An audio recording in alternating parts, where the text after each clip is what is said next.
A AI, ela consegue te ajudar não só a responder dúvidas do dia a dia, como te dar soluções para resolver as coisas, né?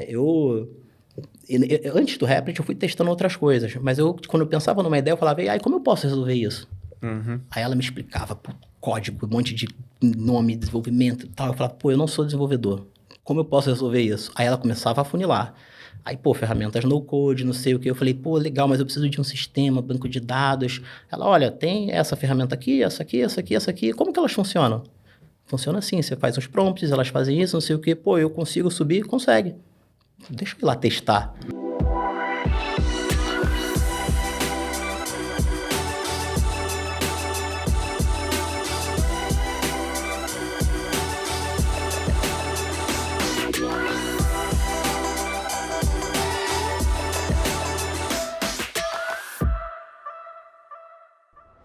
Olá, seja bem-vindo ou bem-vinda a mais um episódio do Mesa de Produto. Eu sou Marcel Almeida, o host de hoje, e nós vamos conversar sobre automação, inteligência artificial e como isso também está se conectado com discovery, com design, com UX, com melhoria de processo, mas a gente também quer aprofundar em um tipo de case que é a criação de usuários sintéticos para acelerar o processo de discovery. E veja bem que eu estou falando acelerar e não necessariamente substituir o processo de discovery, porque ele continua lá, vai continuar para sempre lá, mesmo com AI. E para falar sobre tudo isso e a gente aprofundar nesses assuntos, eu estou aqui com o Marcelo Fernandes, que hoje tem uma trajetória grande em design, mas hoje está trabalhando com AI e automação ali na Ambev. Bem-vindo, Marcelo. E aí, pessoal, tudo bem? Então, Conta um pouquinho dessa trajetória de design e, de repente, agora é uma pessoa de automação e de AI, né? Então, foi um processo, eu diria até que natural ali na minha carreira, né? Eu sempre tive muito interesse em entender os passos que fossem precisos ali, que fossem possíveis até chegar o produto na mão do usuário final. E eu diria que começou em 2016, na verdade, no time de Growth, vendo como que era possível colocar ferramentas de pé, Mas ainda como conectando, designer. ainda como designer, tendo ali o suporte de, pessoas de Martech, desenvolvedor. Só que eu vi aquilo e falei, caramba, é possível. E aí, em outra empresa, eu olhava todos aqueles processos feitos ali, automações básicas, muita planilha, e eu começava a pensar, cara, como é que uma empresa de bilhão se mantém de pé desse jeito, cara? A gente pode fazer muita coisa, né? E aí surge a AI, começa a quebrar um monte de barreiras que até então eram muito técnicas, muito difícil ali de entender, né? E a própria AI ali também apoiando esse aprendizado, começo a olhar para aquilo que me incomoda no dia a dia e, pô, vou resolver isso daqui. Isso permitiu fazer muita coisa diferente, né? Eu diria que até mesmo antes dessa minha posição atual, precisava se criar um sistema de acompanhamento de projetos para as lojas. Não tinha ferramenta, tinha que sair, cara, beleza, vamos ver o no-code. Aí, pô, a gente monta o sistema todo no Airtable, 6 meses, está de pé, funcionando. Aí a Ambev veio com essa oportunidade de trabalhar olhando para isso, né? Tipo, entender como que a gente pode melhorar ali a eficiência, coisas do tipo. Entrei lá em design, então começava a olhar para a parte de design ali, o que a gente tinha no nosso workflow. Surgiu ali muita coisa também que eu falei, pô, de jeito nenhum eu vou fazer isso. Mas espera aí, Marcelo, você falou sobre... Você não faria isso, mas o que é? Era uma tarefa muito grande que dá para automatizar? Conta um pouquinho disso. Cara, então, o que aconteceu? Nós tivemos um direcionamento lá que passaríamos a fazer... O Figma seria o local de documentação dos nossos eventos ali, no Amplitude, Segment, para a gente entender como Aí fazer acontece em interações. muito lugar dessa maneira, né? Muito lugar faz assim. Sim, normal. A questão é que, pô, beleza, chega o direcionamento, mas junto com ele vem ali uma lista com mais de 4.000 eventos. E quando eu olho a lista, tem tipo 10 colunas em cada linha. Aí eu, cara, beleza, eu vou ter que criar um componente, copiar e colar 40.000 vezes? Que sejam 10 designers fazendo isso. 4.000 copy and paste? Vale a pena o tempo, né? Não compensa. E, além disso, como é que a gente dá manutenção? Como é que esse negócio escala? Como é que eu volto para saber? Como eu garanto que não foi copiado errado? Não funciona. Né? E aí, pô, pensando nisso, cara, o pessoal indignado, eu falei, pô, peraí, eu acho que talvez a gente tenha uma solução. Aí foi a primeira vez ali que eu falei que eu vou criar alguma coisa sem ser no code. Então, eu fiz um plugin para o Figma, que aí eu conseguia subir a planilha nele e ele gerava todos os componentes de uma vez só. Então, aquele trabalho ali que ia demorar um mês, super suscetível a erros, saiu em meia hora. Mas você tinha que padronizar aquela planilha, ou ela já veio padronizada? A planilha, o que eu tava pensando? Cara, se a gente vai seguir esse modelo, eu tenho que usar a planilha como ela vem. Porque senão depois eu vou ter que ficar arrumando planilha e aí, cara, não vai sustentar também. Entendi. Então, eu peguei ali as colunas da planilha, peguei a estrutura dela e adaptei o plugin para fazer essa leitura. E o que foi mais, assim, chocante que eu falei, pô, o mundo novo se abriu aqui. É que isso foi um processo que levou 10 horas para ser feito. Assim, Mas você tinha experiência de código, de codar, ou não? Não, consigo conversar com o desenvolvimento, eu entendo ali a lógica, eu diria que eu não consigo escrever uma função, uma linha de código, mas com o tempo eu acho que eu consigo ler o código. Eu sei aonde ele vai dar algumas coisas ali. Se tiver bem escrito, né? Isso daí também é importante. Mas na dúvida, uma coisa que me ajudou muito, pega o código, joga na AI e fala, o que isso aqui faz? Ela te explica. Ela comenta tudo, fala exatamente como funciona. E aí você começa a falar, pô, e se eu quisesse fazer isso? Ela começa a te explicar. Aí eu falei, pô, é possível. Né? Então, assim, 10 horas... 10 horas usando praticamente AI, e a AI também te ensinando a fazer algo que você nunca tinha feito. Exatamente, 10 horas. Pô, eu abri o cursor ali e falei, vambora, cursor me ajuda. Aí, pra quem não conhece, o cursor é uma espécie de ideia. É uma ideia, né? É uma ideia bem focada em AI, você consegue usar AI ali para ajudar no código. Exatamente, ele tem os agentes que eles constroem um código para você. Então, eu diria hoje que, assim, é uma interface um pouco intimidadora, por ser desenvolvimento, tela preta, letrinhas, mas o que você precisa fazer são prompts, né? Ter clareza no que você quer fazer, conseguir explicar ali para ele e ele vai montar para você, dar todos os passos, instalar o que for preciso para sair do outro lado. E isso foi uma das ferramentas ali que surgiram, nós evoluímos ela, porque o que acontece, né? Teve muita discussão ali no início sobre, veja bem, vamos mapear o processo, vamos entender como tem que ser certinho, vamos levantar as dores de cada um em cada etapa antes da gente pegar, fazer e tal. Só que o time de dados tinha um workflow ali, como eu esperava que funcionasse, e isso já era o suficiente. A gente conversou ali meia hora, eles explicaram, a gente quer que funcione assim e tudo mais. Eu falei, cara, beleza, peguei. Não vou resolver o fluxo inteiro. Eu vou resolver o requisito para o fluxo funcionar, porque se não tem nada no Figma, esquece o resto. E aí a gente colocou aquilo no Figma, e todo mundo começou a usar. Surgiu uma série de problemas. Óbvio, plugin evento desatualizado, propriedade com o nome que tinha mudado, valores. E aí a gente tinha que pensar, como é que vou mudar isso daqui? Bom, eu criei o componente no Figma, fiz uma library, o pessoal só escreve o nome e arrasta. Então, se mudar o evento, vão ter que me mandar para eu subir na master, atualizar tudo, todo mundo fazer o update da lib para poder estar em dia. Eu pensei, cara, vai depender de mim para ficar fazendo isso. Eu não quero ficar fazendo isso. Resolveu um problema e criou outro parecido, né? Que depende ainda. Sim. Saiu de um modelo onde 10 pessoas precisam fazer para uma pessoa precisa fazer. Tudo bem, me manda planilha, sobe e tudo mais. Só que ainda assim, se alguém der de teste, perdeu a atualização. Mas aí, vamos lá. Você falou que levou 10 horas para fazer o plugin usando o curso e a ChatGPT. E quanto tempo levou para chegar nessa conclusão de que, agora a gente precisa dar um próximo passo, porque... Sim. Isso daí é uma coisa importante, porque nós já sabíamos que isso ia acontecer. Legal. Porque quando a gente entendeu o processo, eu levantei a mão e falei, isso aqui vai dar problema.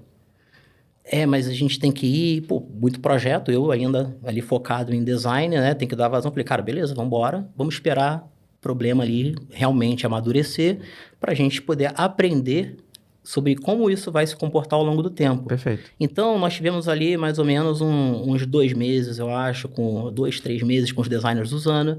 Aí começamos a identificar problemas de, nomes de componentes, necessidades de outros times que surgiram, atualizações, como é que a gente cria novos e tudo mais. Então, quando chegou no momento que os eventos mudaram tanto a ponto de que todo o fluxo que entrava para validação do time de dados tinha, 20 comentários, é o momento que a gente falou, cara, beleza, chegamos até aqui, mas agora a gente tem que ir para um caminho mais sólido. E aí, Isso foi há 2 semanas atrás. Caramba. Né? Veio mais um designer, falou comigo, eu disse, cara, chega, agora eu consigo pegar um tempinho aqui, eu vou dar uma olhada nisso. Só que nesse período de 2, 3 meses... eu fui fazendo outros sistemas, eu fui começando a entender um pouco mais, que beleza, você entra lá, faz um prompt e tem um resultado. Mas se você tem um conhecimento técnico, você consegue evoluir muito. E o pouquinho que eu fui aprendendo ali já ajudou bastante. Então, dessa vez saiu uma ferramenta diferente. É o plugin, só que agora não depende mais de CSV, não depende mais de Figma. A gente ali está usando o Replit até para poder criar, estimular, fazer protótipos. Conta aí o que é o Replit, eu acho que nem todo mundo sabe. Boa. O Replit é uma ferramenta online, onde você cria apps. Você vai lá, escreve um prompt do que você quer que o seu sisteminha faça, seja web, mobile, né? E ele vai estruturar todo o projeto para você e começar a desenvolver. É similar ao Cursor, se você comparar nesse sentido, porém o Replit ele cobre um gapzinho que o Cursor tem, que esse eu bati um pouco de cabeça. Deploy. Como eu faço um deploy? Onde eu boto um back-end, um banco de dados? Isso é uma coisa que no Replit você não tem que se preocupar. Ele constrói tudo. Ele constrói tudo, te entrega, fala, tá aqui, ó. E aí você vai refinando, vai ajustando, tudo à base de prompts também. Então é muito mais amigável, eu diria, para você colocar um protótipo e testar algo a nível sistemas, assim, acessado por vários lugares, do que um Cursor da vida, né? Hoje eu uso os dois. Posso pegar essa base do Replit, puxo no Cursor e refino, ou começo no Cursor, jogo no Replit, publico. Mas esse conhecimento ali, essa possibilidade de uso do Replit, ter feito outros sistemas, quando chegou o momento de mudar, cara, a gente criou um sistema no Replit, que é o banco de dados que o time coloca os eventos, eles sobem lá os eventos. Agora o plugin não depende mais do Figma. Ele puxa as informações direto desse sistema com o banco de dados sempre atualizado que o time de dados mantém. Então agora acabou aquelas dezenas de comentários que gerava horas e várias indas e vindas nesse processo. E assim, na forma que foi feita, já tem ali espaço para evolução, né? Pô, o time de dados tem que validar ali, linha por linha, também é terrível. Então, eu já tinha feito no Cloud instruções para validar só o print, ele já responde tudo. A gente vai colocar lá também, vai colocar a criação de novos eventos lá também. E isso vai fazer com que esse plugin realmente seja o lugar para você fazer todos os mapeamentos de dados. E como eu fiz isso conectado a um database do Replit, para eu puxar isso direto da Segment, outra ferramenta, eu instalo. Então, tem aí o potencial da gente realmente criar uma ferramenta integrada com todos os sistemas da empresa que forem precisos. E aí, o negócio está fluido. E só foi possível porque ficou 2 meses rodando, porque saiu rápido, 2 meses rodando para aprender, entender as possibilidades, ou encontrar oportunidades, o processo de discovery. Perfeito. Isso é uma coisa que eu reparo em várias empresas que a gente conversa, pessoas que, dependendo com quem você fala, as pessoas não entendem que é importante sim colocar no ar rápido, não porque você quer colocar no ar rápido, mas porque você aprende mais rápido e você pivota e ajusta o mais rápido possível. Isso tanto para processo interno quanto externo, né? Quanto produto no ar, claro, com uma base controlada. Eu gosto muito desse mindset. E você aprendeu tudo isso aonde? O Replit, o curso. Como você chegou nessas ferramentas e falou, caramba, agora eu vou usar o Replit, agora eu vou usar o curso, agora eu vou integrar eles aqui. Como você aprendeu isso? Cara, isso daí é uma coisa muito, muito boa também, que eu acho que muita gente ainda pode usar, aproveitar melhor. A AI, ela consegue te ajudar não só a responder dúvidas do dia a dia, como te dar soluções para resolver as coisas, né? Antes do Replit, eu fui testando outras coisas, mas quando eu pensava numa ideia, eu falava, AI, como eu posso resolver isso? Aí ela me explicava código, um monte de nome, desenvolvimento e tal. Eu falava, eu não sou desenvolvedor, como eu posso resolver isso? Aí ela começava a afunilar. Aí, ferramentas no-code, não sei o que. Eu falei, legal, mas eu preciso de um sistema, banco de dados. Ela, olha, tem essa ferramenta aqui, essa aqui, essa aqui, essa aqui. Como que elas funcionam? Funciona assim, você faz os prompts, elas fazem isso, não sei o que. Eu consigo subir? Consegue. Deixa eu ir lá testar. Legal. Aí chegava uma hora que era tipo assim, no Replit, faz o setup do deploy. É simples, tá? Você segue o botãozinho azul, até o final ele resolve. Mas eu comecei a ver umas coisas que eu queria entender. Eu pegava um print, falava GPT, Cloud, Gemini AI, me explica isso aqui. Cara, o que são essas coisas? Entendi. Se eu escolher essa daqui, o que muda? E aí ele começava a ir me direcionando. Então, você vai criando ali essa intimidade ali com a AI para poder se abrir e falar, eu não sei, o que eu faço? Me ajuda. Perfeito. E ela vai te direcionando. Muito legal. E como foi que você chegou na conclusão? Me conta a história dos usuários sintéticos. Que acho que até para quem está ouvindo ou assistindo, foi aonde eu acabei conhecendo o Marcelo, um contato em comum, a Fernanda Faria, que trabalha ali na Ambev, comentou sobre esse caso e eu falei, cara, que sensacional, né? Então vocês criaram usuários sintéticos para facilitar um pouco o discovery, enfim, conta também o objetivo disso, a origem. Acho que pode ajudar muita gente que acaba dedicando muito tempo no discovery e talvez pudesse se dedicar em mais discoveries, talvez em paralelo. Sim, com certeza. Isso daí, né? Cara, a origem. Boa. A origem, de fato, desse pensamento. Eu ouvi aquela história do Jeff Bezos da Amazon, que tinha uma cadeira vazia e, na dúvida, ele apontava o dedo e falava o que o usuário pensa. Uhum. E aí eu ficava pensando, e se durante uma discussão, uma planning, uma daily, uma reunião de estratégia, a gente pudesse falar, usuário, o que você pensa? Inviável, né? Só que, com o AI, daí eu pensei, cara, talvez seja possível. E isso sempre ficou guardado. E aí eu cheguei ali na Ambev em agosto, tinha um projeto ali que precisava ser resolvido, um projeto complexo, muitas áreas envolvidas, né? E o timing apertadíssimo. Então, cara, beleza, eu preciso conseguir informação, né? E eu fui tentando pegar ali informações mais precisas sobre usuários, comportamentos e etc. E eu não estava conseguindo encontrar isso, né, da melhor forma. Então, eu pensei, cara, quer saber? Eu acho que deixa eu tentar fazer um negócio aqui. Eu vou muito na linha do eu acho que dá, ou do e se, né? E aí, eu usei o Gemini, nesse caso, muito pensando na linha de informações mais atualizadas, e meio que fiz eu pensei numa decomposição. O que é o nosso app? O que é o Zé Delivery? Ele é um app de e-commerce, então eu estou falando de e-commerces aqui, né? Apps. Ele tem pessoas, então comportamento de consumo, e eu estou falando do Zé Delivery em si, a marca ali, o negócio. Prompts separados, aprofundamentos separados, com o pensamento de não adianta eu ir lá para o Gemini e fala os perfis dos comportamentais aqui dos usuários do Zé Delivery. Ele vai viajar não tem informação, né? Quando eu quebro nesse formato, eu levo ele a focar nesses 3 contextos diferentes para poder misturar eles. Mas você quebrou em diferentes chats lá dentro ou foi tudo no mesmo chat?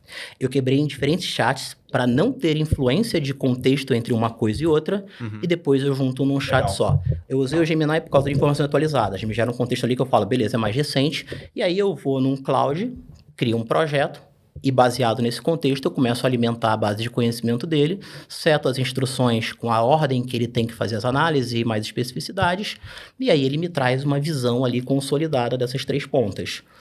Com isso, aí eu começo a iterar até chegar ali em perfis de comportamento, né? Muito pensando no, cara, o que faz sentido aqui de fato com o que está falando? Que eu tenho acesso à base de conhecimento, que isso era outra coisa que eu ficava maluco. Caixa preta, jogou ali, te cuspiu a resposta, ninguém sabe se é verdade ou não. Né? E eu conseguia dar uma validada. E aí, o que eu pensei? Temos que fazer 3 testes de habilidades aqui, 3 ideias de soluções diferentes, cada um apostando em uma, né? Então, vamos botar para o usuário para ele dar a resposta. Eu joguei lá no cloud, eu criei projetos de acordo com cada comportamento que surgiu, e eu joguei lá para, né, fiz o questionário da teste de habilidade, joguei as telas para ele trazer ali a percepção. Todos eles escolheram a opção ali B, no caso. Beleza, guardei para mim. Né? Cheguei agora, se eu jogo isso pro alto na hora, vai parecer maluquice. E aí fazemos testes com os usuários, e cara, eles deram as mesmas respostas. Todos optaram ali pela opção B, os motivos foram os mesmos, as sugestões do que poderia mudar, muito parecidas, né? Óbvio que não eram as mesmas palavras, mas eram o mesmo significado, era o mesmo conceito que eles estavam falando. Aí, temos algo aqui, né? Então, cara... tudo aqui ainda foi com dados públicos e sim, prova de conceito ainda. Sim, exatamente, né? Isso foi muito rápido. Esse processo, assim, cheguei, temos que fazer um teste de habilidade, acho que diria que foram 3, 4 semanas. Né? Então, tô chegando na empresa, entendendo as áreas, não sei o quê. Cara, eu diria que, assim, esse processo todo, né? Porque, assim, usuários sintéticos, né, ajudou, no caso, foi prova de conceito feito antes e depois validando, mas o uso da AI para poder entender ali sobre o negócio, sem precisar de dado nenhum da empresa para colocar lá, acelera muito o aprendizado. né? E esse foi o ponto ali que, cara, quando eu levantei a mão, né, eu começo com quem tá ao meu redor, né? Cara, é o pessoal aqui mais próximo, pra gente poder conversar, né? E até no círculo mais próximo tinha um certo ceticismo ali, né? Porque, como assim? Você não usou dado nenhum e isso daqui vai ser quem vai responder o que temos que fazer sem saber nada de nós? Pô, Vai ser errado, a AI vai alucinar. exatamente. E aí, né, mostrando ali o teste de habilidade, os resultados batendo, é onde a gente consegue pôr o apoio e falar, pô, isso aí realmente é um caminho. E aí o projeto dá uma evoluída, né? Então foi uma ideia ali que surgiu para acelerar os processos, né? Muito importante, nunca isso vai substituir uma pesquisa e usuários. Exatamente. Eu acho que vale até citar que a gente pode jogar na edição para quem está assistindo ou no YouTube ou no Spotify, uma imagem aqui do duplo diamante. Você vai ver dois duplos diamantes, né? Um duplo diamante clássico, padrão, o processo que a gente segue, todas as etapas, e um outro que é o mesmo duplo diamante, só que expandido, porque a AI acelera o processo, né? Exatamente. O que você está falando aí que você colocou na IA e viu que eram as mesmas respostas com as pessoas de verdade, você acelera, às vezes, até algumas dúvidas que já viram suposições numa matriz CSD da vida, já viram suposições, você já chega melhor para fazer algumas perguntas, já mais direcionado, porque você aprendeu um pouco mais rápido com a AI. Você consegue acelerar o processo ou paralelizar mais, né? Porque ele é mais rápido e mais eficiente. E eu gosto muito desse case, tá? Quero até saber mais. Acho que você falou da POC, eu quero aprofundar aqui um pouco mais, porque é muito, muito rico mesmo. Então, vamos lá. A POC evoluiu, né? E aí a gente começa a falar também com o time de pesquisa, com outros times, trazer ali o pessoal para a gente poder entender ali como que a gente pode começar, que informações nós temos. Mas todo mundo ainda é cético. Assim, tava alguns céticos, outros falaram talvez dê, outros meio, pô, que é isso? Mas nada muito fechado ainda, né? Eu tava, beleza, a validação serviu para o pessoal falar, ok, vamos dar uma chance e ver onde isso vai dar. Tinha gente com receio de ser substituído? Porque em algumas áreas eu vejo esse tipo de receio também. Olha, eu acho que esse receio, ele é, eu diria que é comum hoje, né? Ele é generalizado, assim. Eu não tive nenhuma interação onde fosse explicitado esse receio. Mas, às vezes, em pequenos comentários, algumas preocupações ali, parece que vai para esse lado, né? Mas eu não posso afirmar sobre ninguém desse projeto. Eu acho que não, mas é comum. E muitas vezes é no subconsciente, não é... eu acho que a maioria das vezes tende a ser subconsciente. Eu acho que o ideal é a pessoa fazer o que você está fazendo, de putz, realmente isso aqui vai acelerar meu trabalho, é um novo mundo e vambora. É mais fácil ser substituído por alguém que sabe usar tudo e fazer as ferramentas e integrar e acelerar do que a IA sozinha. Acho que a IA sozinha, um dia talvez, né? Mas acho que ainda estamos longe. A AI sozinha é o chat GPT, que você joga teu doc e ele erra tudo. Exato. Então, assim, se você é um designer, uma pessoa de produto, um pesquisador, alguém de copy, você não tem que pensar AI vai me substituir. Se esse é o receio, você tem que começar a mudar o pensamento e falar, quem pilota AI? Eu vou pilotar AI, então. Exatamente. Eu vou multiplicar minha capacidade, eu vou expandir, porque hoje a AI precisa de alguém para definir como ela funciona. Exatamente. Mas, boa, voltando pro case. Bom, aí beleza, né? Decidimos começar por algumas entrevistas que tínhamos ali já feitos, né? E toda semana a gente sempre tem essa cultura ali que é muito incrível de estar em contato com os usuários, conversando, todo mundo assim. Cara, é muito legal isso, né? E foi a oportunidade da gente, agora vamos trabalhar com dados reais, né? Quando eu peguei as entrevistas, as transcrições ali, assim, primeira reação foi, cara, isso aqui eu não sei se vai rolar. Era uma transcrição de 1000 linhas, né? E por mais que a gente fale, janela de contexto está aumentando, você pode botar documentos enormes ali, beleza, mas quanto maior o contexto, maior a possibilidade de ruídos, ambiguidades, contradições, mais informação para a AI ter que analisar. Então, o contexto, ele ainda é a forma mais precisa de se ter uma informação, mas ele, em exagero e sem tratamento, ele pode não ser tão bom, né? Então, uma coisa que é muito importante o que é a AI? A AI é boa? Ela é tão boa quanto os dados que você tem e os prompts que você faz. pode ter um prompt ótimo. Dados completamente desestruturados, sem nenhuma sequência lógica, você não vai ter respostas tão boas e o contrário também não. Agora, se você trabalhar nos dois, aí funciona. Então, teve um trabalho de entender como estruturar essas transcrições de forma que facilitasse esse consumo da AI. Então, 1.000 linhas viraram 300. Assim, muito ruído removido. Né? E assim, a gente fala ruído, às vezes tem uma frase esquisita, não sei o quê. Cara, espaço em branco é token. Pulou linha é token. Então, token sendo consumido, nesse caso são tokens ali vazios, entre aspas, mas tudo que está ali é token. Então, foi removido tudo quanto é hashtag, timestamp, espaçamento, frases quebradas, vírgula, aí embaixo, não sei o que lá, quebra de novo. E 300 linhas mantendo tudo que foi falado por todo mundo e categorizado. Cada linha eu tenho a categoria do que foi falado, entrevistador ou entrevistado, e a fala. Com isso normalizado, então eu construo uma outra camada. Mas calma lá, você normalizou isso com AI. Com AI. Ah, tá. Com AI, lógico, não tinha como. Assim, muitas iterações, né? Cara, não, tenta assim, tenta assado, tenta não sei o quê, tenta não sei o quê. Né? E o interessante também, eu acho que é o lugar. Porque isso, ChatGPT, Cloud, cara, a informação do usuário não é para botar em lugares abertos assim, né? Então, eu pego ali o cursor e olho para ele e falo, cara, isso aqui é perfeito. Porque não dá para ficar scrollando 1.000 linhas e encontrar qual trecho eu quero puxar, se bateu ou não bateu. Eu preciso de um lugar que eu edite na hora. Então, ali eu comecei a testar e eu podia abrir um outro agentezinho no curso, cria um arquivo com a resposta disso aqui. E aí eu abri a caixa preta, porque eu conseguia validar se a resposta está batendo ou não exatamente com o que eu tenho. Porque eu tinha acesso à base, cruzando com a resposta ali em tempo real, e me permitia ir fazendo a iteração para melhorar a resposta.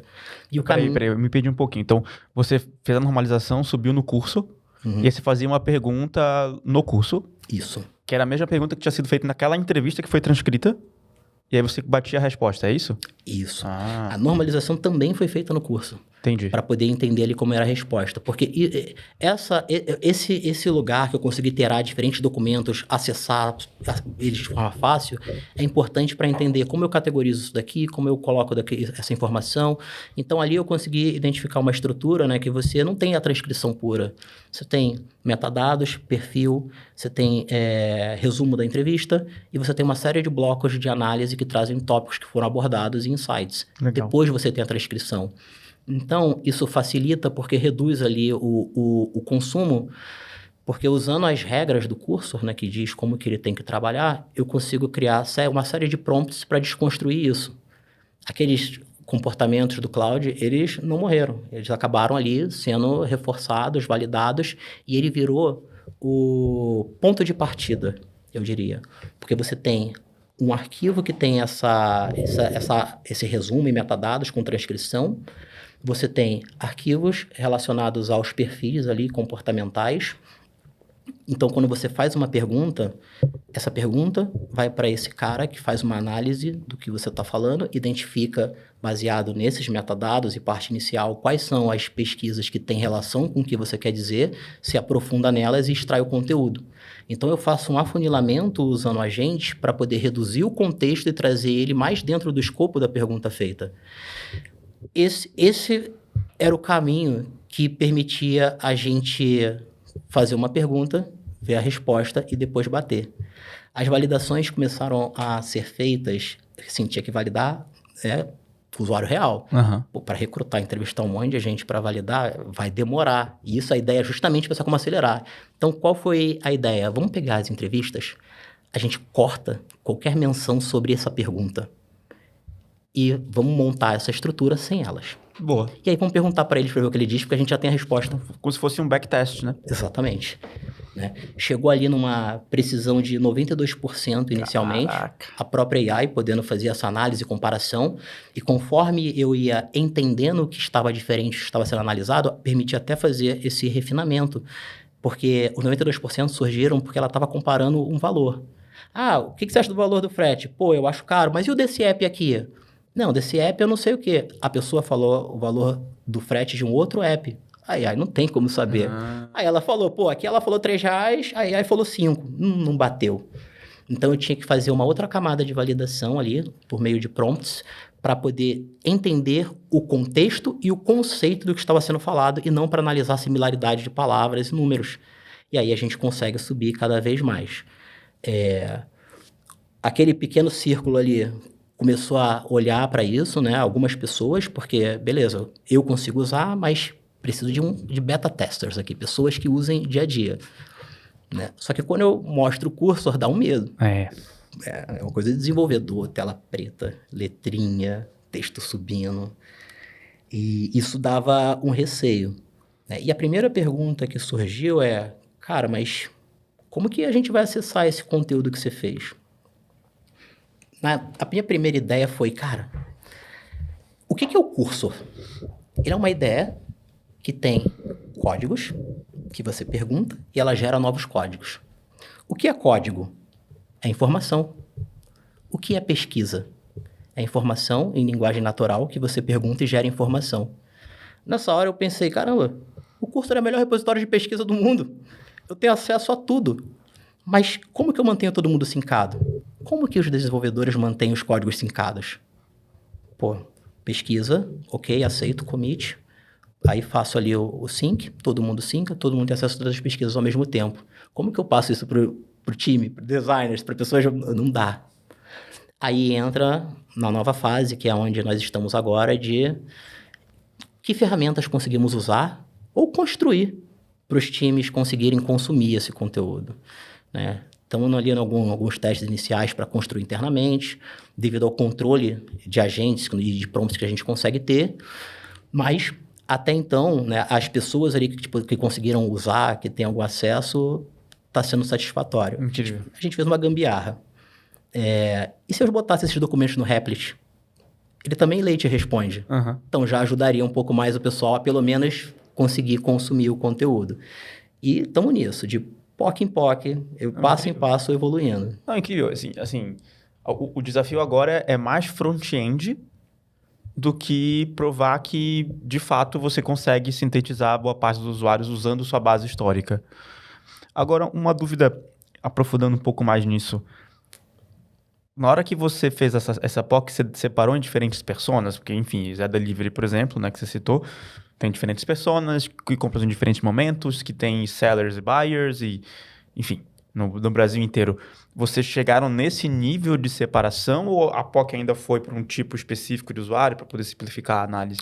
Não, simplificamos. Olhamos ali muito para o usuário final, que é onde nós tínhamos mais acesso ali, um processo mais estruturado de pesquisa com essas rotinas semanais e que...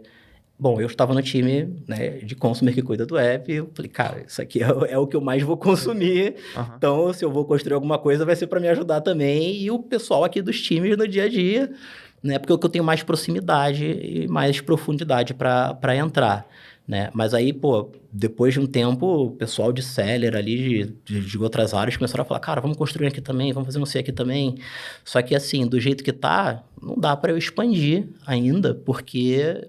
Pô, tá no Cursor, como é que eu vou explicar para outra área muito distante? E aí, pô, deu algum problema, volta, como é que... Sabe? Cadê o material? O que temos de entrevistas? Tem que pegar, normalizar.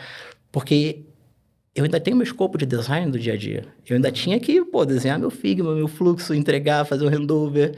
Eu não conseguia pegar muita coisa, né? E nada melhor que um escopo reduzido para você entender a lógica e validar ela para então expandir. Legal. Mas agora o foco total... Sim. Agora tem que ali também ter esse trabalho de pesquisas das outras áreas, organizar essas pesquisas, porque jamais nós podemos pegar aquela transcrição daquele jeito e subir na AI. E eu entendo que isso é um grande trabalho, né? Não só organizar os documentos todos, mas normalizar tudo. E é onde eu vejo, não só em pesquisa, na parte de entendimento do usuário, mas todo mundo que tenta usar AI para qualquer caso de uso. Se a base de dados está zoada, esquece. Tem um trabalho grande de tratamento de dados ali que eu diria que é o heavy lifting até. Ou você acha que tem algo mais pesado? Cara, essa parte foi pesada no início, eu entendendo ali. Eu usava muito a AI para selecionava tudo e falava, organiza isso aqui. Aí errava, aí demorava um pouquinho, né? Organiza de novo. Aí eu comecei a fazer gambiarra, selecionar, eu falava assim, tipo um Ctrl F, encontrar e substituir, pegava as linhas puladas, selecionava, substitua por nenhuma linha, para poder remover os espaços, reduzir o trabalho. Né? Aí comecei a fazer algumas coisinhas ali para reduzir, para ficar menos esforço. Aí falei, pô, o curso, eu cria um script em Python aqui, para organizar isso para mim. Aí ele já pegava os padrões, já dava uma maciada. Aí depois eu me preocupava só com a parte de categorização e etc, que já era muito menos conteúdo para ir trabalhar. Aí eu entrei num segundo pensamento, do tipo, é que nem o dos eventos. Eu vou ter que ficar pegando toda entrevista e normalizando na mão, cara, eu não vou ter vida. E aí começa a fase de pensar como que a gente cria um local que tenha já as instruções para fazer a normalização no formato correto para que ele alimente a base.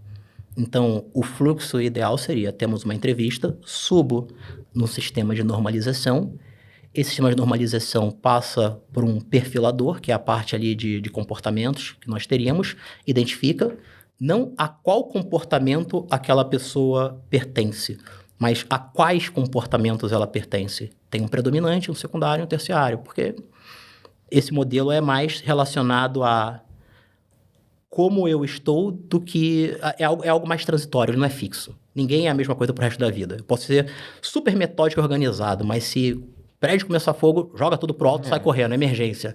Então, tem essas variações. E aí ele distribui para os repositórios os pedaços de entrevista, né? Na verdade, antes de chegar nessa distribuição, ele faz um resumo. É como se tivesse um sumário. Tem um sumário que me mostra tudo que eu tenho de entrevistas. Então, ele espalha sobre os diferentes blocos de conhecimento para depois conseguir fazer essa navegação de volta e puxar. Esse seria o fluxo ideal. A informação nasceu e foi armazenada.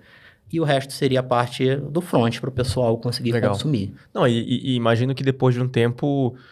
Da feita que tem todo esse processo, assim como você fez no plugin mesmo, tem todo esse processo estabelecido e tudo acontece, até, de repente, pode ter um processo que as entrevistas já chegam até redonda para você, né? Seria até... Isso daí seria o ideal, né? É difícil, o input de dados é sempre difícil padronizar, mas também, quem sabe. A gente vai chegar lá, é possível, fizemos alguns testes ali, dá para fazer... Mas aí o problema, no meu caso ali, com essas iniciativas, sempre foi a questão de tempo, porque tem design ali, escopos complexos, tem que atuar. Então, beleza, vamos rodar, ajustar o que dá, próxima POC, validou, a gente pega e vai para frente. Muito legal.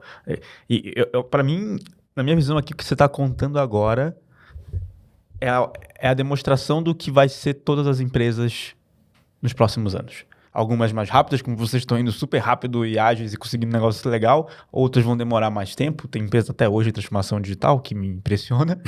Mas, para mim é isso. É um novo mundo e é incrível ver esse tipo de caso. Então, assim, Marcelo, parabéns. É um negócio... Não é todo lugar que está fazendo isso, toda pessoa está fazendo isso. É muito legal mesmo, cara. Muito legal. Cara, legal. Obrigado. E, a cultura ali faz muita diferença. Imagino. Né? O incentivo ali, não é só fala que vamos mudar, é realmente querer e colocar em prática e dar o espaço. Legal demais. Espaço ali para o time trabalhar nisso. Muito bom, muito bom. Obrigado por ter vindo, por ter contado e compartilhado um pouco isso tudo com a gente também. Pô, que isso. Obrigado você aí, né, pela conversa, o espaço também. Espero que tenha conseguido esclarecer ali algumas dúvidas. E depois, daqui a alguns meses, você volta de novo para contar já todas as melhorias e novidades. Assim, com certeza, um prazer. Conta comigo. Para você que ficou aqui até o final, muito obrigado. Compartilha na sua empresa, no Teams, no Slack, o que você estiver usando, porque isso que o Marcelo acabou de mostrar é o que sim a sua empresa devia estar pensando, a sua empresa devia estar fazendo, devia estar olhando. E esse tipo de melhorias e otimizações tem em todas as áreas, com certeza. Não é só em design, não é só em produto, são em todas as áreas. Deixa o like aqui, comenta se você já está fazendo algo parecido também aqui no YouTube ou no Spotify. Muito obrigado, até a próxima.